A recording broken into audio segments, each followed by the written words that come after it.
Boa tarde, gente. Bem-vindas e bem-vindos. Oi, Cássio. Cássio já tá por aqui. Tô aguardando o Cássio solicitar aqui a entrada.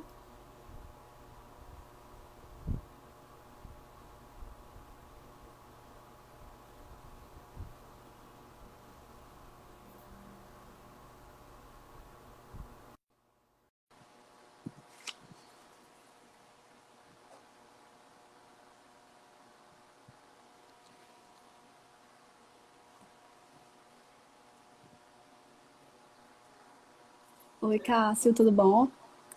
Pera aí que a Tudo, Mona, tela tudo aqui, tranquilo? toda a tela aqui tá invertida. Pronto. Eu tava achando estranho, eu achava que eu ou você estávamos de cabeça para baixo. Eu tava de cabeça para baixo aqui. E aí, Cássio, como estamos nessa quarentena? Enfrentando essa realidade nova. É verdade, né? Inventando aí outras formas, né, nesse Outras desafio. formas. Então, gente, estamos aqui com mais um Nepsis na quarentena, né? Hoje eu tenho o prazer de receber aqui, né, Cássio Adriano Braz de Aquino, né, que foi meu professor, queridíssimo, é uma honra ter você aqui, né? E de já te agradeço bastante por ter aceito o convite, e por estar aqui, né, conversando conosco e fazendo parte desse projeto, né, que é o Nepsis na quarentena. Né? Cássio vai conversar conosco sobre reestruturando temporalidades, trabalho versus ócio. Né? Então, mais uma vez te agradeço, Cássio, e te passo a palavra. Né? Uhum. Ok, vamos nós, né? Vamos conversar um pouquinho. Como a gente tinha acordado, Mona, eu vou tentar falar em torno de 20, 30 minutos. E depois a gente abre para um debate, para algumas perguntas, só para a gente Tranquilo. situar o que é que seria essa questão das novas temporalidades, se realmente novas, eu deveria ter aspiado, né? Porque assim, a temporalidade é sempre uma mutação permanente, mas principalmente essa indefinição dos espaços em relação ao trabalho e ao ócio. Né? O grande desafio que nós temos hoje em dia seria encarar essas duas categorias que eu escolhi como centrais para discutir a temporalidade.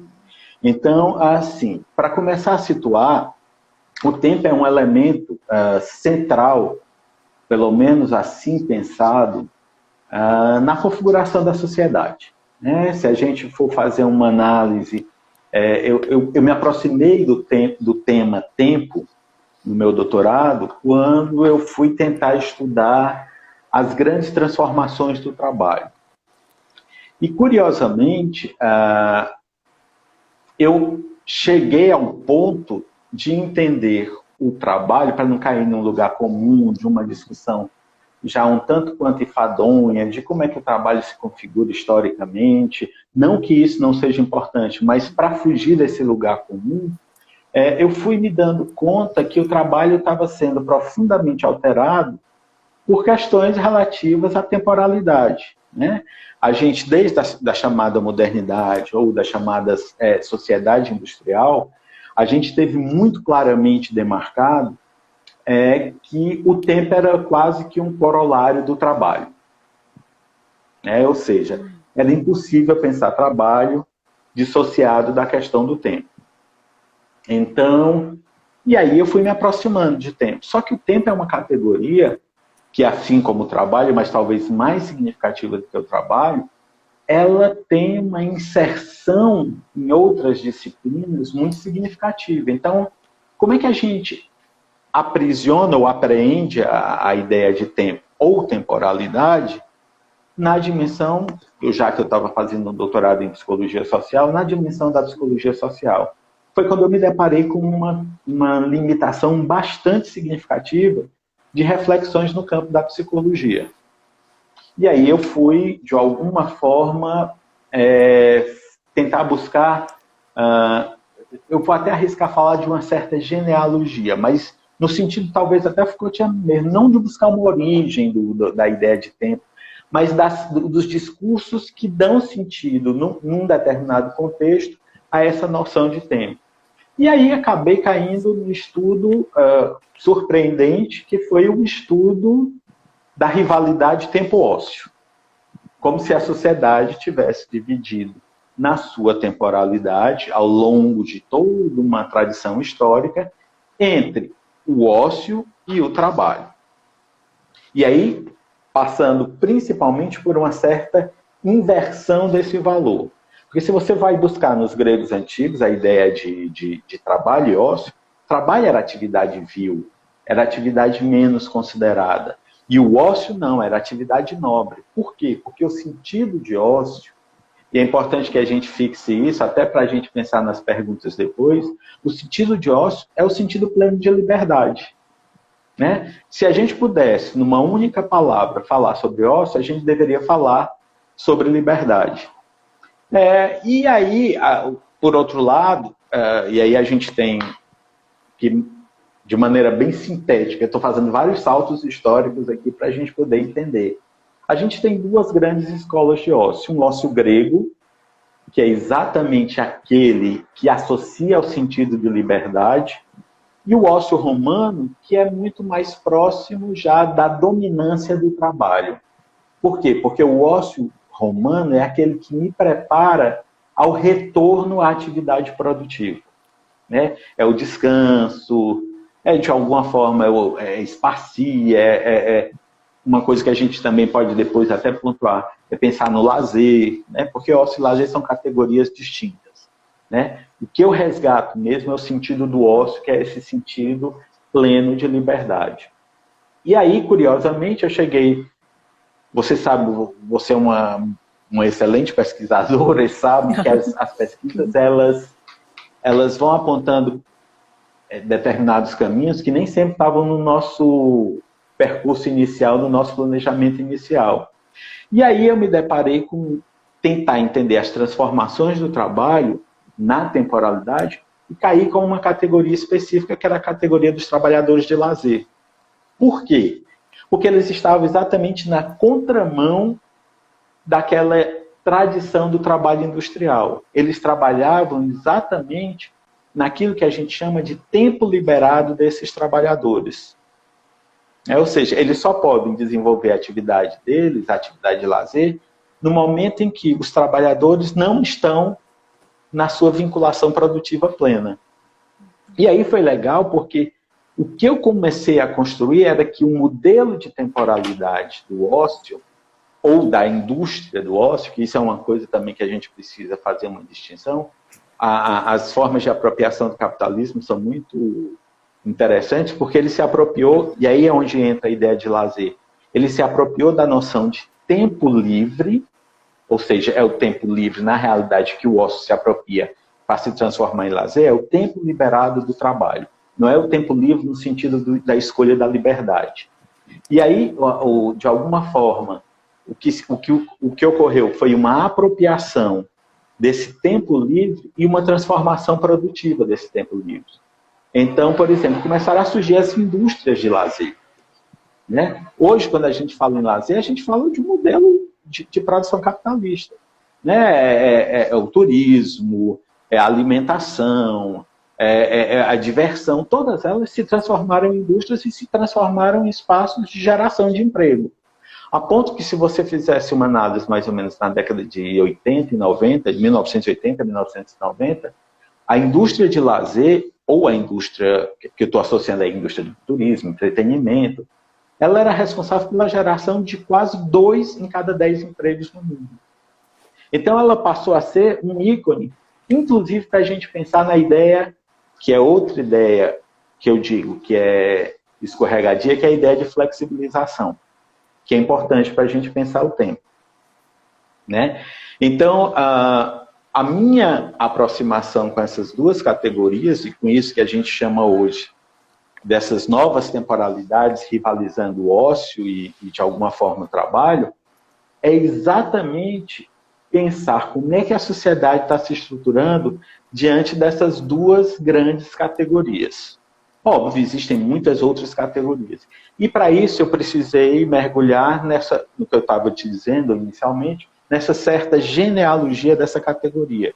Que foi onde eu encontrei que na construção da categoria tempo social, que era a que nos interessava como psicólogos sociais, era entender de onde provinha essa construção de tempo social.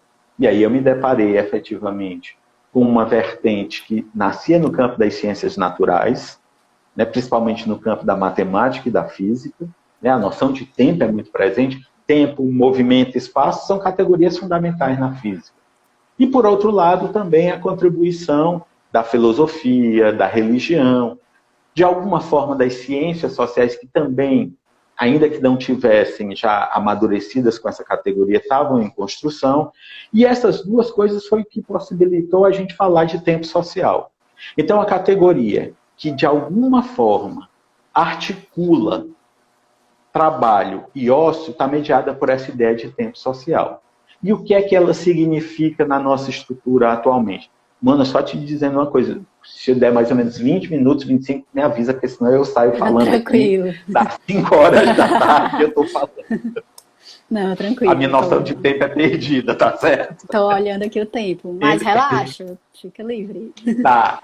Então, quando a gente identifica que a ideia das estruturas sociais elas estão mediadas por uma certa temporalidade, por uma certa estruturação temporal, é que a gente vai entender que, historicamente, a gente teve historicamente, quando eu falo historicamente, eu falo mesmo lá no princípio das primeiras comunidades. A gente tinha um tempo mais natural regulando essa estruturação social. Como, por exemplo, se chovia, a gente saía e plantava. Se fazia sol e a seca era absurda, a gente não podia plantar, a gente tinha que fazer uma outra atividade. A gente estava submetida a essa ideia de um tempo regulado pela própria natureza, né? E aí, vou dar altos saltos históricos aqui, porque não dá para a gente detalhar tanto. A gente começa a perceber que desse ciclo mais natural, a gente passou por um outro tipo de ciclo, principalmente quando há uma mudança, que é importante que se fale, e por isso que eu te digo que me pontue se eu estiver falando, se eu falar muito tempo, porque a gente vai fazendo os links com as outras coisas. A gente sai de uma ideia que se tinha no tempo que a gente chama de tempo natural, de um tempo cíclico, né, que voltava ao seu início, e aí a gente tem várias representações, inclusive míticas. A deusa Shiva, que a cada mais ou menos 256 anos, ela cumpria um ciclo e todos os valores sociais eram rediscutidos e eram reconfigurados, né? E aí, com a emergência da lógica judaico-cristã, a gente tem uma mudança nesse paradigma. Começa a surgir uma ideia de flecha de tempo, né? E essa flecha de tempo dá uma noção de linearidade do tempo. Então, existe um tempo primeiro, o tempo da criação, e não sei bem o primado bíblico, mas aí Deus criou o mundo, aí no primeiro dia fez isso, no segundo dia fez isso, no terceiro dia, até que no sétimo dia ele descansou. Isso era o princípio dessa ordenação do tempo, que ia resultar com o quê? Com essa flecha do tempo, com essa sequência linear do tempo.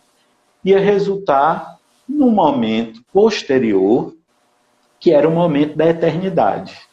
E é interessante porque existe um filósofo carioca chamado Cláudio Piano, que ele fala que a eternidade, a compreensão da eternidade é exatamente a ausência de relação entre passado, presente e futuro. É tudo isso misturado.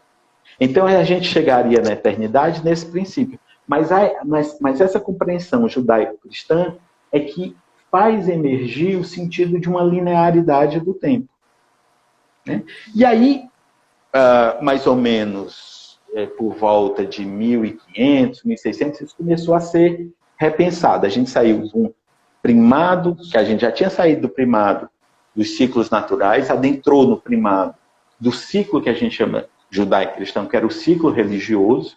Então, quem de alguma forma estruturava a questão social era a ordem religiosa. Como? Ela demarcava os horários das orações, ela ordenava as formas de comportamento social, e modulava essa temporalidade. Então, mais ou menos em 1600, começa a ter um certo declínio desse domínio da temporalidade religiosa, e aí a gente vai dar passo à temporalidade moderna, que é a temporalidade que elege o trabalho como um grande elemento modulador da estruturação social. Né? Então, assim, o tempo passa a ser associado à atividade dominante, que é a atividade social. Essa ideia de que sempre nas estruturas sociais vai haver um tempo dominante que impõe sua temporalidade para as outras atividades, é defendida tanto na escola francesa, por um autor chamado Roger Sue, como por uma escola canadense, que também tem uma origem francesa, que é o Gilles Pronovost. Né? Esses dois autores, eles vão falar o Roger Sue vai chamar de tempo dominante nas estruturas sociais, e o Pronovost de um tempo pivô. Por que é importante a gente pensar isso? Porque esses autores das chamadas temporalidades sociais vão dizer que mais ou menos por volta da Revolução Industrial, vai se estabelecer como tempo dominante e responsável pelas estruturas sociais o tempo de trabalho. Né? Tanto que no início a gente tinha uma regulação de tempo de trabalho que chegava a 16 horas, 14 horas, de alguma forma, em alguma associação com também as questões climáticas. Você tinha, por exemplo, a produção na Europa associada aos períodos das estações. Então, no verão se trabalhava muito mais, porque você tinha luminosidade, e no inverno se trabalhava menos. Mas o que se via era que o trabalho era o grande responsável por essa estrutura social. E isso se desenvolveu ao longo de toda a chamada modernidade. Né? Então, o tempo de trabalho passa a ser o tempo dominante. Óbvio que o tempo de trabalho ser o tempo dominante era preciso que a gente mudasse a norma de pensamento. Né? Então, a norma de pensamento, eu sempre ilustro isso, porque eu fiz meu doutorado na Espanha e eles sempre contavam isso de uma forma muito anedótica. Que até por volta de 1500, 1600, e até no início da chamada era industrial mesmo, você tinha mais de 100 dias santificados, fora sábados e domingos. Então era preciso mudar isso para que a produção e o trabalho tivessem seu valor. E aí é onde a própria religião começa a perder a hegemonia e o trabalho começa a se sobressair. Então, você começa a perceber que o trabalho, como esse elemento dominante, começa a impor sua temporalidade para as outras atividades sociais. Para a educação, né? Para o tempo familiar. É ele que domina, é ele que de alguma forma estrutura, na concepção dos teóricos dos centros sociais, isso. Né? E aí, há um tempo dominante que impõe sua temporalidade para as outras atividades sociais. E aí o que é que a gente percebe, dando um grande salto? A partir da emergência da década de 1970, com o que a gente chama de emergência de um neoliberalismo, o neoliberalismo elege, por referência, uma série de valores, dentre os quais a gente diria que o trabalho ele passa a ser tratado não mais com aquela temporalidade rígida do Taylorismo-Fordismo.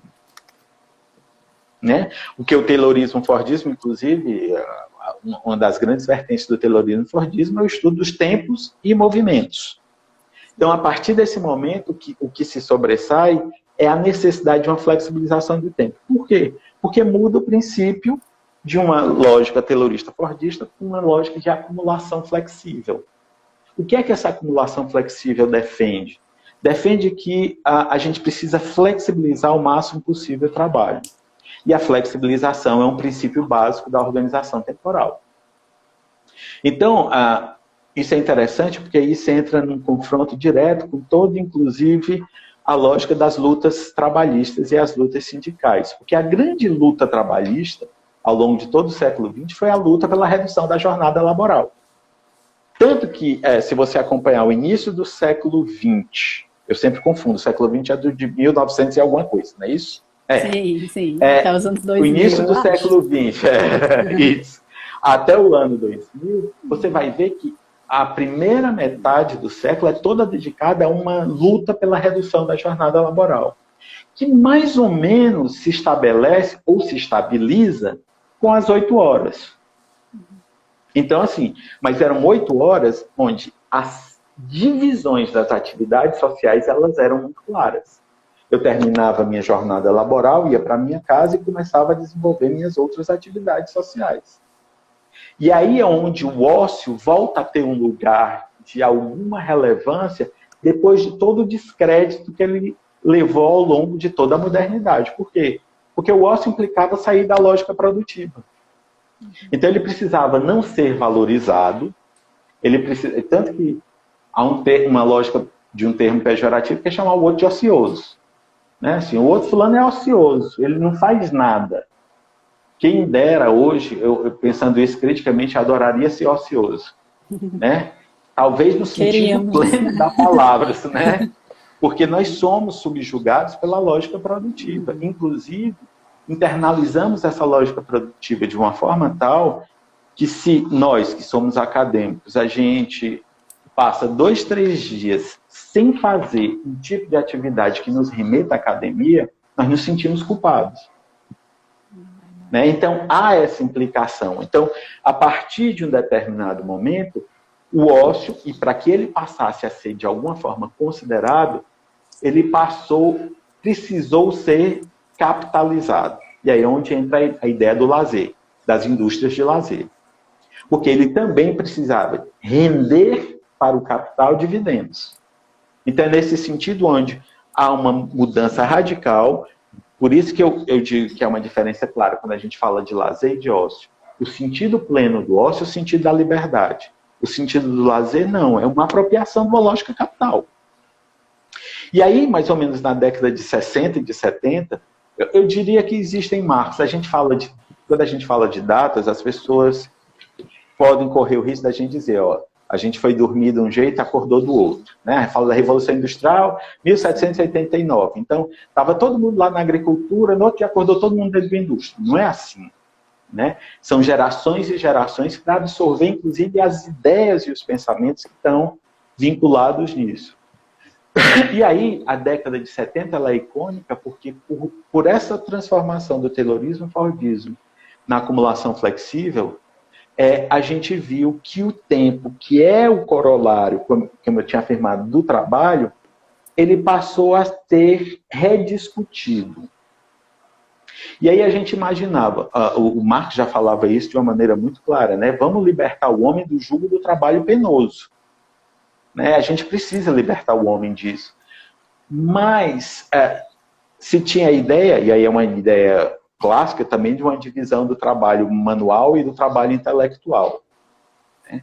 Então a gente precisa ter para efetivar essa discussão, uma série de valores e de categorias que fundamentam a nossa reflexão, que precisam dessas aportações. Então, se o homem conseguiu, e aí começa a haver uma outra transformação, que eu acho que aí eu vou entrar numa seara que a Mona é mais entendida do que é a questão da tecnologia e dos meios de comunicação e informação. Né? A década de 70 introduziu a compreensão da comunicação e da tecnologia como um elemento primordial, inclusive na transformação do trabalho. Então, é muito interessante que você entrasse numa indústria, numa empresa, na década de 60, você ia ver o quê? Exatamente o oposto do que a gente quer aqui. A gente ia ver muita aglomeração humana. E a partir da década de 70 e de 80, o que nós vamos ver é um esvaziamento das pessoas no espaço industrial e a prevalência da tecnologia. Isso, de maneira grosseira, é uma tentativa de transformação do trabalho vivo em trabalho morto, né? Que é o trabalho da tecnologia, o trabalho do uso do maquinário.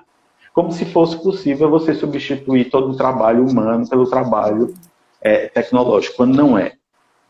Mas, assim, o que é o marco fundamental disso tudo é que, a partir da década de 70, a gente tem uma nova compreensão dessa relação tempo e trabalho, tempo e ócio.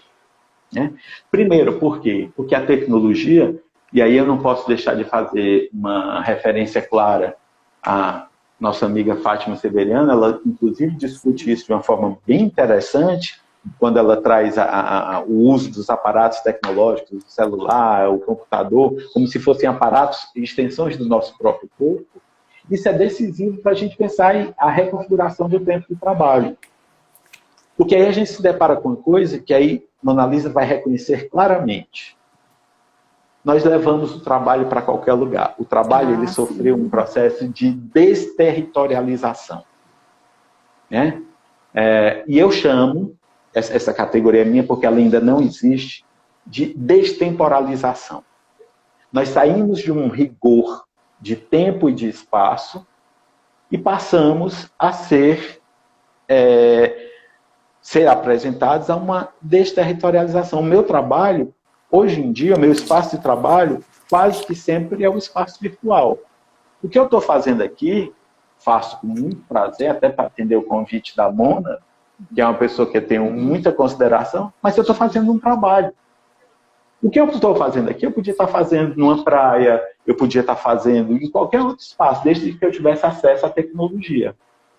Então, assim, essa desterritorialização, que é efeito do processo de flexibilização do mundo do trabalho, ela não me libertou do tempo de trabalho. Ela me subjugou ao tempo de trabalho. Isso tudo é um preâmbulo só para chegar no ponto que eu quero, que é exatamente o que nós estamos vivendo agora, né? Eu vou confessar para quem está nos ouvindo, quando a Mona me convidou era para falar sobre ócio. Eu digo, mas eu não posso falar sobre ócio sem discutir tudo isso. Porque o que é que nós estamos atravessando agora? Eu estou dentro de casa, né? E eu sigo. Hoje eu tive que sair porque fazia 13 dias que eu não ia ao supermercado e eu tive que ir ao supermercado. Até porque entra uma outra questão ética, eu não gosto de... Já fugindo do tema, mas chamando a atenção para uma questão ética que eu acho muito interessante. Eu não faço uso dos entregadores, porque eu acho que eles são os mais explorados em todas essas condições. Então, assim, se é para correr o risco, que eu corra com todos os cuidados, em vez de estar fazendo uso exagerado dos entregadores e dos bike boys, dos motoboys, do que quer que seja. Mas isso é uma posição minha, né? Então, dentro desse contexto, nós estamos num espaço que aparentemente é um espaço doméstico, que eu poderia estar fazendo uso dessa minha liberdade, porque não existe o controle, e aí eu estou aspeando mais ou menos como eu fiz anteriormente em relação a outras categorias, de uma presentificação no espaço, por exemplo, da universidade. Mas o meu trabalho, como ele foi desterritorializado, destemporalizado, ele praticamente depende de eu estar na universidade ou não.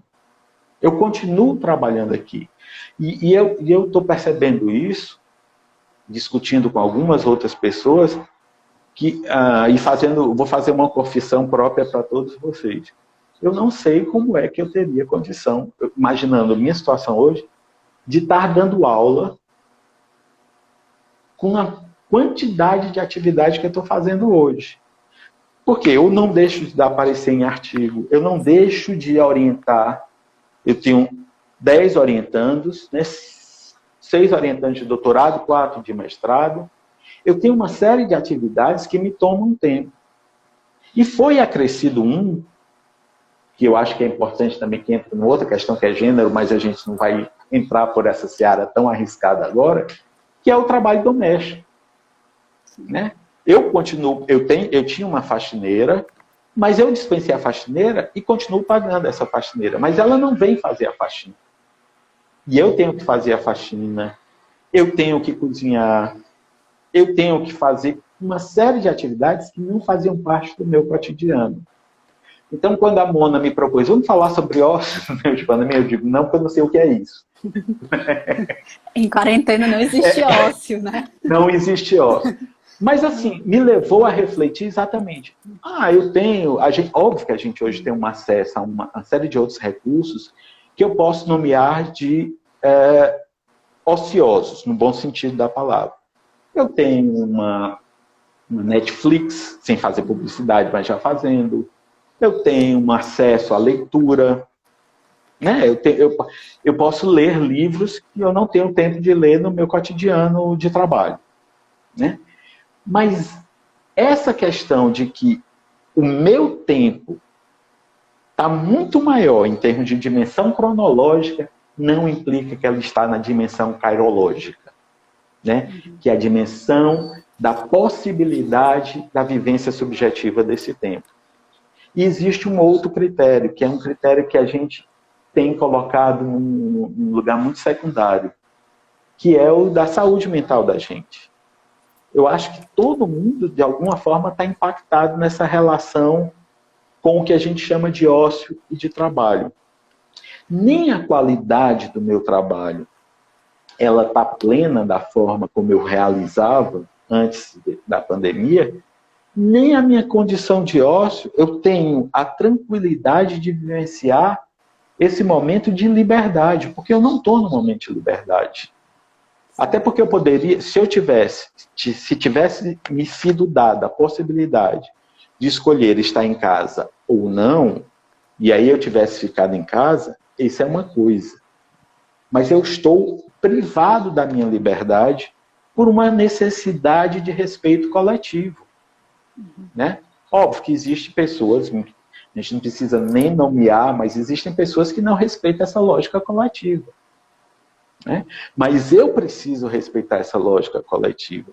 Então, assim, a pandemia em nada pode ser associada ao princípio do ócio, exatamente porque ela foge do princípio básico da liberdade. Ela é uma imposição que, pelo respeito às questões de saúde pública e solidariedade social, eu devo cumprir para poder me estabelecer dentro desse círculo que eu chamo de comunitário. Né? Então, assim,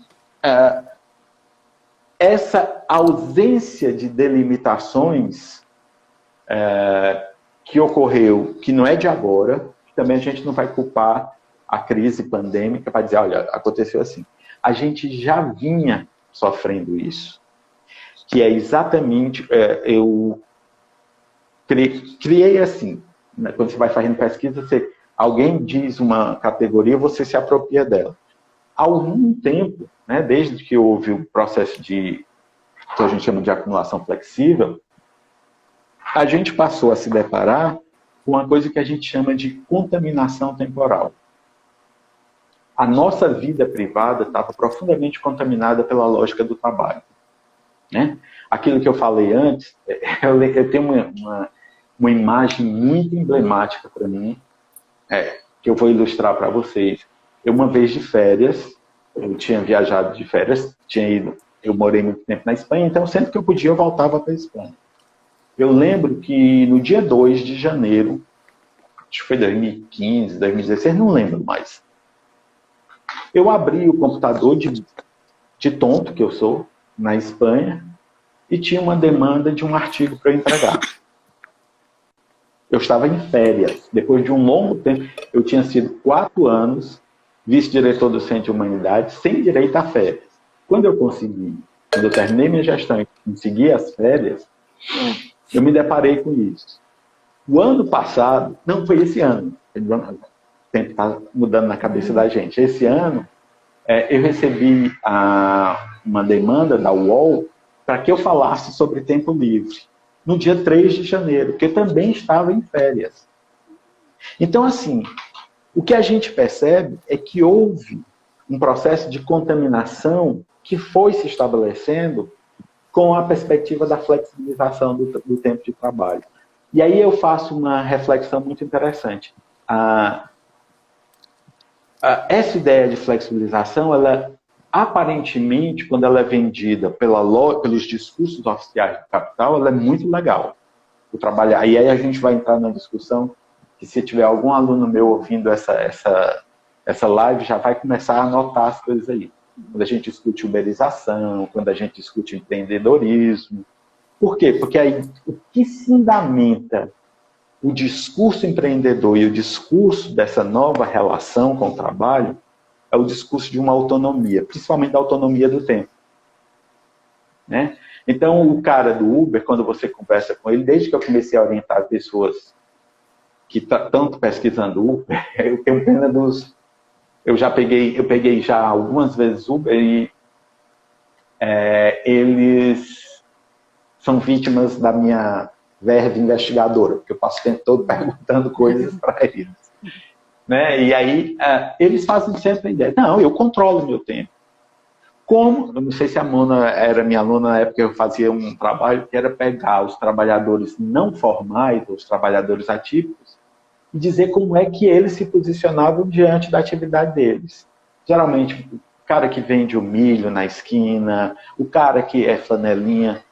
E esse discurso é o discurso prevalente, a ideia de que eu domino o meu tempo, eu controlo o meu tempo. Só que se ele não vai trabalhar, ele não ganha. Né? Que é onde emerge a função social do trabalho, que a gente vê cada vez mais esquecida dentro dessa lógica do neoliberalismo, porque prevalece o discurso do individualismo, e não da lógica coletiva. Então, assim, quando a gente vê hoje que nós estamos diante de uma mudança radical nos princípios básicos de funcionamento do trabalho, principalmente com uma tendência clara que se apresenta agora, que, infelizmente, eu não tenho uma visão muito otimista do futuro do trabalho, principalmente pós-pandemia. Eu acho que vai haver, primeiro, uma culpabilização dos trabalhadores, né? Ou seja, a ideia do capital, que o capital vai vender é: vocês tiveram um tempo absurdo dentro de casa, os que estão em trabalho remoto. Então, vocês vão ter que dar o sangue agora para compensar isso. Né? E, em segundo lugar, o princípio de que a ideia do teletrabalho vai ser muito mais usada contra o trabalhador. Né? Se ela já vinha num contínuo de exploração, nós vamos nos deparar agora como um processo de naturalização desse tipo de trabalho. Né? E essa naturalização implica um risco profundo de adoecimento do trabalhador e de algo... Eu tenho um orientando que está fazendo a tese dele sobre teletrabalho.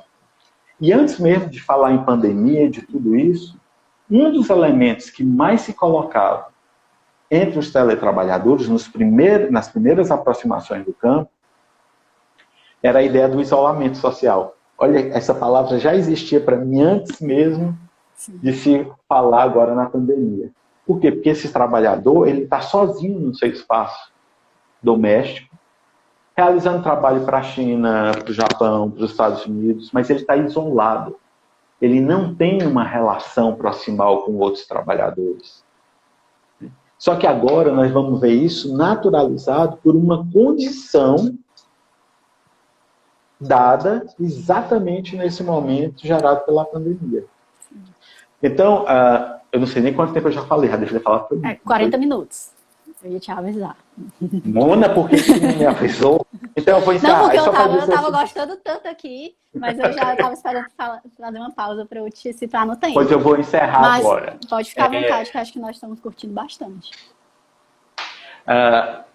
Se você me perguntasse agora como é que a gente pensa a relação ócio-trabalho pós-pandemia, o que é que eu imagino que vai ser, que agora, para mim, é muito claro. Nós nem vivemos um trabalho pleno, nós estamos profundamente distanciados do ócio.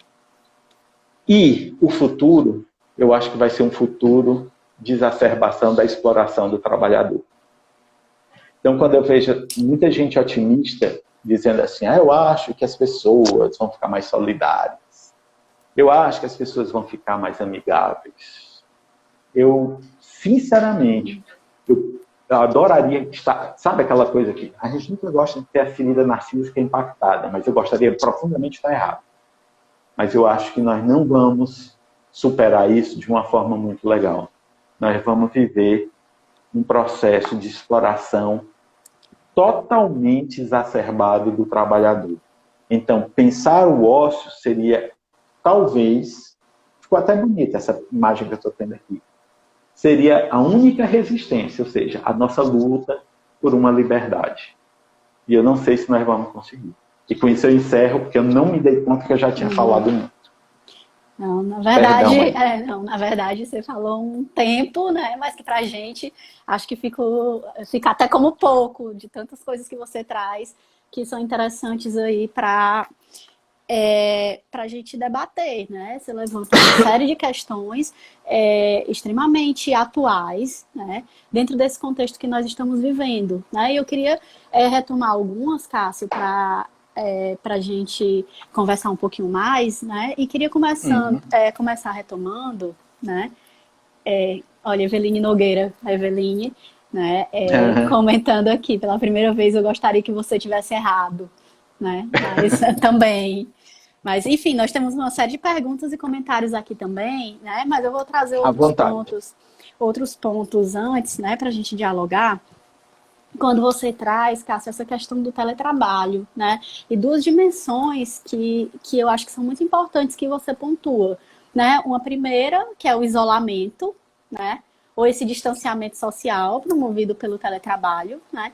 O que dificulta, Uhum. inclusive, uma consciência de classe, né? Um reconhecimento enquanto trabalhador Isso. e uma mobilização, né? Uma mobilização coletiva, né? E político-social, né? Dimensão essa que nós nos vemos cada vez mais enfraquecidas nesse momento, especialmente se tomarmos como contexto o nosso país hoje, né? Estamos aí sofrendo uma série de golpes, né? De assaltos à democracia, aos direitos, e nós não conseguimos nenhuma mobilização, né? E cada vez mais distanciados, né?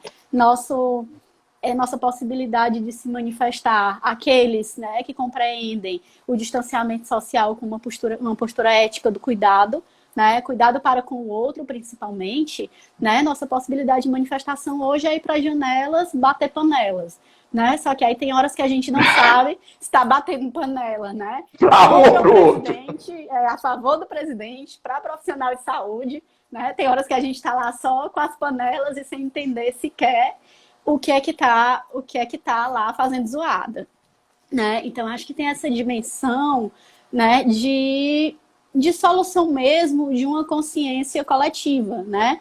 A Ju tá até aqui comentando como é que faz greve no teletrabalho, né? Ou a Carol, teletrabalhadores no mundo univos, né? E uma outra questão, né, como você traz, que você pontua. O que eu estou fazendo aqui, eu posso estar fazendo em qualquer lugar. Posso estar fazendo na praia, posso estar fazendo, sei lá, numa academia, né, dirigindo meu carro, como a gente viu até alguns vazamentos aí, né, a pessoa dirigindo o carro e no meio de uma reunião política, né.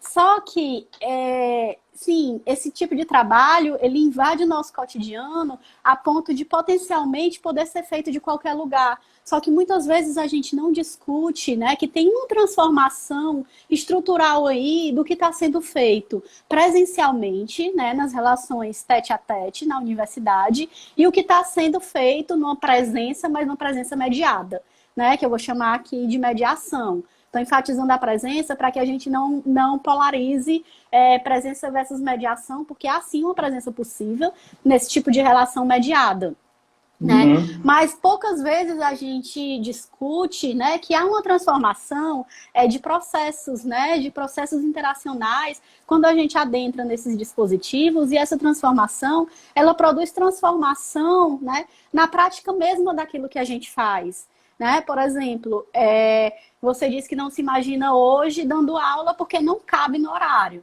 Eu estou nessa, né, mas com a missão de amanhã retomar a aula do mestrado, né? Então, assim, dentro desse tempo completamente ocupado, retomar a aula do mestrado, né? E não é só a questão do tempo, né? É que o que eu vou ensinar, os modos que eu vou ensinar, modos de São atenção, completamente de diferentes. aprendizagem, de inteligibilidades, são outras lógicas e outros processos. E daí, quando a gente não traz isso para ser discutido, a gente parece migrar, né, de um espaço para outro, de uma forma supostamente sem distinção, quando na realidade não é. Estamos fazendo outra coisa, né? É outro tipo de educação, é outro tipo de aula, né? Não é só o espaço que muda, né? Então isso é pouco discutido quando a gente vem falar de teletrabalho. Parece que não, teletrabalho eu estou na minha casa fazendo a mesma coisa de outro jeito, né? Quando na realidade não é a mesma coisa de outro jeito, né? tem uma série de interfaces aí. Uau, deixa eu aproveitar duas coisas do que tu me colocou. Vou começar pelo teletrabalho, no sentido de como é que o laço coletivo pode se estabelecer a partir da ideia de teletrabalho. Né? Porque, assim, eu acho que a noção de laço coletivo que está presente no trabalho é o elemento que dá força ao sentido antropológico do trabalho, o trabalho como ontologia. Né? E aí, Mona, é curioso porque vou me apropriar, acho que não vai ficar chateado, não, de algumas informações que o Vitor, que é me orientando, já coletou. Quase todos os entrevistados dele reconhecem esse isolamento e esse distanciamento. Mas eles são questionados se eles preferiam voltar ao trabalho no espaço do escritório ou se eles permanecem onde estão. E aí eles reafirmam, não, eu prefiro assim do jeito que eu estou. E aí a gente diz assim, mas por que ele prefere assim do jeito que estou? E aí, esticando um pouquinho a baladeira, eu acho que o neoliberalismo trouxe, e aí Laval e Dardot, todo esse pessoal já vem estudando isso, não é uma opinião minha, né? Trazem como reflexão fundamental o fato de que o neoliberalismo, ele promoveu aquilo que a gente chama de demanda empreendedora. Não é o empreendedorismo em si, mas uma demanda empreendedora. A necessidade de você vestir uma regra que ela é absolutamente individualista e competitiva. Né? E isso foi introjetado para a gente de uma forma muito tal. Tanto que hoje em dia, nós às vezes não precisamos mais de um supervisor externo. Nós somos nossos próprios supervisores. Somos nós que nos culpamos, quando eu disse aquilo no início. Quando eu passo 2, 3 dias sem pegar uma coisa de trabalho, sou eu que me cobro. Não é meu chefe, o Aloysio que vai vir, o João Paulo que vai vir lá do programa de pós-graduação e dizer, você não está fazendo isso. Não é isso, sou eu. Porque para que isso fosse realizado, existe um livro bem legal, a Verônica Gago, que é uma socióloga argentina, que eu descobri lendo uma tese agora, eu estava numa banca de uma tese da USP e descobri essa autora. Ela é maravilhosa, até porque ela aproxima muito do nosso contexto, porque ela é uma argentina, Verônica Gago. Né? Ela vai falar sobre a razão neoliberal. Foi preciso implantar essa razão neoliberal que faz com que a gente, mesmo reconhecendo que nós estamos perdendo essa possibilidade coletiva, a gente ainda defende a lógica do individualismo, porque o individualismo é o que guia o princípio da razão do neoliberalismo. Né? E aí, você traz uma ideia muito interessante na segunda parte da sua colocação, que é a questão do movimento. Esse deslocamento, essa desterritorialização, ela é uma desterritorialização também de conteúdo. Né? E aí eu achei legal, eu não tinha atentado para uma questão que você colocou, é que até a forma de eu atuar no meu espaço doméstico, ela é totalmente renovada. Né? É uma outra atividade, não é a atividade que eu desenvolvia na universidade que eu estou desenvolvendo em casa. Ela é, inclusive, ressignificada. Né? Então, nós precisamos entender que há uma transformação em curso. Por isso que eu digo que o que espera a gente é muito pouco favorável para o trabalhador. É cada vez mais esgotador. Nós estamos nos esgotando facilmente. Né? Então, assim, quando você diz que vai ter que dar aula, não é a EAD que nós estamos falando de aula remota. Sim. Porque você não foi treinado em EAD. A EAD é uma outra dimensão de compreensão da educação. O que estão pedindo da gente é uma atividade remota. Como se eu estivesse numa sala de aula normal, desenvolvendo a mesma atividade. E não é uma outra dimensão, são outros recursos. Tem uma chargezinha que eu vi hoje foi ontem no Facebook, que eu achei bem interessante. Era uma mãe dizendo, essa professora é muito folgada, deu 20 minutos de aula. Olha. E a professora, por outro lado, dizendo, eu passei 3 horas fazendo corte de recursos, não sei o quê. Então, inclusive também a dimensão temporal que se sobressai é como se fosse um iceberg. sai 20 minutos de aula, mas o esforço para a produção daquela atividade, e aí é onde a gente entra, uma outra coisa que é importante para a gente da área de psicologia do trabalho, que é entender como é que se dá a ação coletiva do trabalho, como é que se dá a atividade propriamente dita. A atividade não é o resultado final só dela, ela é todo o processo de criação desse trabalhador. Né? Acho que por aí vai...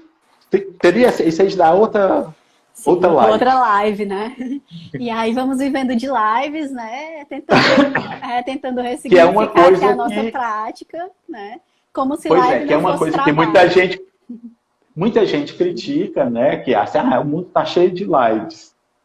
Eu acho que é uma escapatória que nós temos. Eu não estou dizendo que a gente vai... Eu não vou me tornar um professor de live. Até porque eu não tenho beleza para tanto. Se eu fosse mais bonito, até atrairia mais atenção. Mas depois eu te assisto todinho, Cássio. Mas eu acho que é uma tendência que nós vamos ter de aproximação, porque eu também não vou me dispersar das pessoas. Sim, de fortalecimento de vínculos, né? E acho que tem essa dimensão também, né? A gente tem visto algumas críticas, alguns até muito ferrenhas à live, né? Acho que muitas das pessoas que estão adentrando os espaços da live, né, não estão aí como blogueiras ou blogueiros, né, mas estão aí buscando reinventar suas práticas, inclusive as suas formas de sociabilidade, né? Não se faz, eu acho que no âmbito da academia, né? A academia ela não existe isolada, cada um na sua casa. Se nós não tivermos espaços de debates, espaços de diálogo, né, o que será da academia? Cada um alimentando as suas A segunda parte do que você me colocou aí na tua pergunta já me fez levar para um outro caminho, que eu vou refletir a partir disso. Se eu não tivesse feito a live, eu com certeza não teria acessado a essa inquietação. Eu acho que isso é fundamental. Eu não quero ser o loucão das lives, não. Mas eu quero que a live me propicie um momento de reflexão que eu, às vezes, estou perdendo por esse meu isolamento. Sim. E de diálogo e de acesso, né, a outras pessoas que estejam pensando diferente da gente, não só na academia, né, mas no movimento social, nas práticas cotidianas, né, porque senão, aí sim, o distanciamento ele vira isolamento, nas mais variadas perspectivas. E daí nós precisamos também levar em consideração que tem uma vertente política ideológica também, né, que está habitando Lógico. aí. Nós estamos vivendo um momento de intenso anticientificismo, né, que tem reverberado, inclusive, né, nas vidas sendo conduzidas à morte por medicação na situação dessa de uma pandemia por decreto, né, onde já se viu uma medicação ser instituída por decreto, né? Não vou aqui dizer se funciona ou não funciona, mas tem um discurso... Até porque nós não sabemos. Né? Nós não sabemos isso, né? Tem um discurso leigo aí, né? Medindo forças e disputando sentidos com o discurso científico, né? E aí a gente precisa entender que isso não é novidade da pandemia, que muitas vezes a gente coloca, e você pontua de uma forma muito interessante, que isso não é novidade da pandemia, né? Acho que quando você traz a questão das tecnologias, a Fátima Severiano falando desse agenciamento, né, homem-máquina e tudo, a gente começa a perceber já aí, né, todas essas reinvenções, né, que essa novidade, ela é bem anterior à pandemia, né?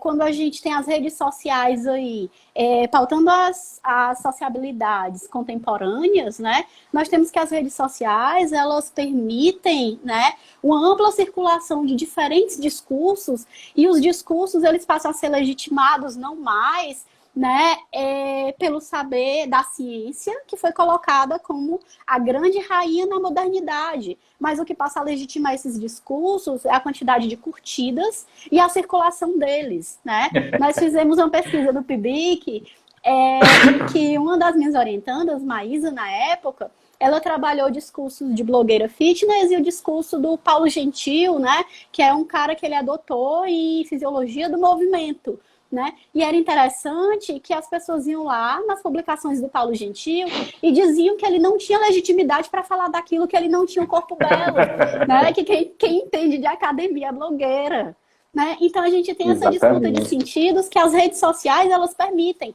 Diversas vozes elas adquirem legitimidade e perícia, né? Não mais nas instituições de origem, mas nas práticas mesmas, né? Com certeza.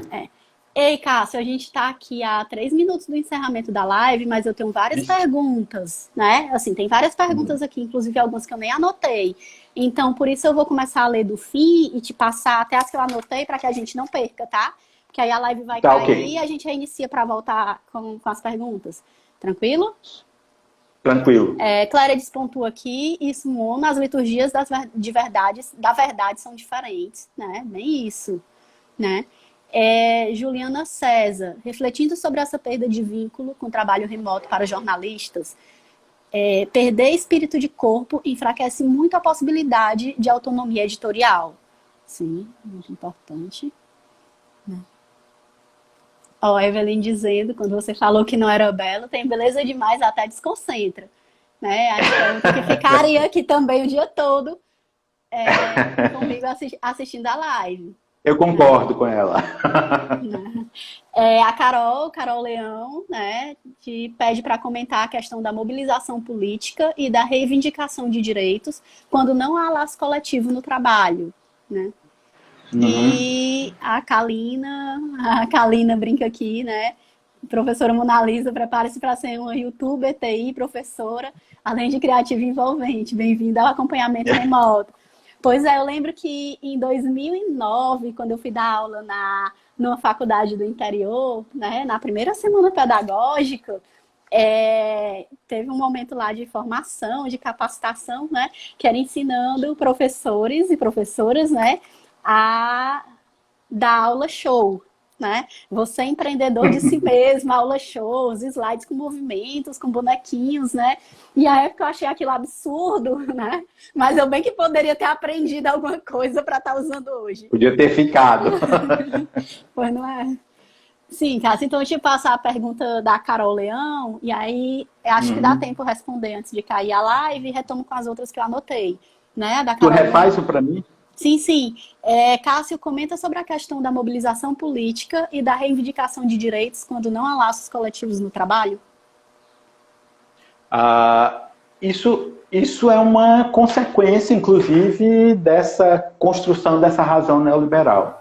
Eu precisava, de alguma forma, enfraquecer esse laço social para poder dominar esses trabalhadores. Então, assim, o que é que se sobressai no atual contexto do mundo do trabalho? Essa lógica de um empreendedorismo. O empreendedor não é aquele que vai coletivizar suas conquistas e muito menos o seu esforço, né? Então, passar pela dimensão política. Tanto você vê, pensando no contexto atual, por exemplo, do movimento Uber, do movimento Rappi, do movimento Uber Eats, do movimento iFood. O que é que acontece? Essas pessoas elas estão isoladas, mesmo que num determinado momento elas estejam juntas, esperando a definição do algoritmo para dizer quem vai trabalhar, né? Essa coletividade ela é impactada pela individualização do ganho de cada um deles. Então, as poucas vezes que esses trabalhadores tentaram uma reação coletiva, eles foram barrados, né? Existem vários videozinhos que são interessantes da gente entender como é que esse fenômeno se deu. Ei, Cássio, eu precisava... eu peço desculpa, eu vou precisar te interromper porque a gente está caindo. 21 segundos. Não, tá? eu estou aqui então sentado. A gente interrompe aqui e retoma a live, tá? Tá ok. Então, vou encerrar 15 segundos, eu vou encerrar logo e aí a gente retoma, tá? Tá ok. Já que a gente volta, gente.